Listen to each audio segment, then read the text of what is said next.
नमस्कार, हम पूजा जौनपुरी आज एक बन्नी बन्ना के गीत सुनावी और चैनल को लाइक और सब्सक्राइब करना ना भूलें।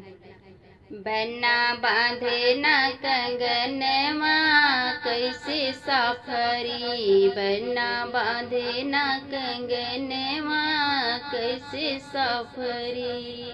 सज गए पापा सज गए मम्मी सज गए सारी बराती, सज गए पापा सज गए मम्मी सज गए सारी बराती। मंडक में से मंडक में से बोला बन्ना नहीं करूँगा शादी, हमारी काली बादुल्हनिया कैसे सफरी, हमारी काली बादुल्हनिया कैसे सफरी।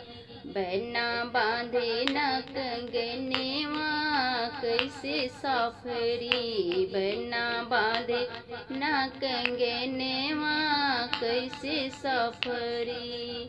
सज गए चाचा सज गए चाची सज गए सारी बराती, सज गए चाचा सज गए चाची सज गए सारी बराती। मंडक के अंदर बोला बन्ना नहीं करूँगा शादी, हमारी काली बादुल्हनिया कैसे सफरी, हमारी काली बादुल्हनिया कैसे सफरी। बन्ना बांधे ना कंगनवा कैसे सफरी, बन्ना बांधे ना कंगनवा कैसे सफरी। सज गए भैया सज गए भाभी सज गए सारी बराती, सज गए भैया सज गए भाभी सज गए सारी बराती।